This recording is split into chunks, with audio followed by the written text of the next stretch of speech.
જો હું તમને કહું કે ટોયલેટ ક્લીનરથી હેર વોશ કરો તો તમે મારી વાત માનશો? સાંભળવામાં અજીબ લાગે છે ને, પરંતુ આ ભૂલ તમે રોજ કરો છો.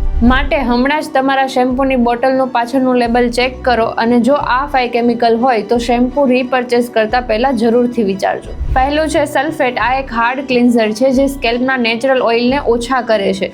તો ડેઇલી યુઝમાં ના લઈ શકાય, પરંતુ ઓઇલી સ્કેલ્પ હોય તો હેલ્પ કરી શકે છે. બીજું છે પેરાબીન્સ. કેટલાક પેરાબીન્સ હોર્મોનલ ચેન્જીસ પણ કરી શકે છે. ત્રીજું છે સિલિકોન, જે સ્કેલ્પ પર પડ જમા કરી શકે છે, જેના લીધે હેર હેવી અને ડલ દેખાઈ શકે છે. ચોથું છે થેલેટ્સ, જે ફ્રેગ્રન્સમાં વપરાતા કેમિકલ છે જે સ્કેલ્પમાં ઇચિંગ અને ઇરિટેશન વધારી શકે છે. અને છેલ્લું છે PEG. આ કેમિકલ એમ તો સેફ છે, પણ જો તમારું સ્કેલ્પ સેન્સિટિવ અથવા તો એક્ઝિમા છે તો એ પ્રોબ્લેમ વધારી શકે છે. અને જો તમને પણ તમારા હેર ટાઈપ અકોર્ડિંગ શેમ્પૂ જોઈએ છે તો અમારા પેજને ફોલો કરીને કમેન્ટ કરો શેમ્પૂ, હું તમને DM કરી આપીશ.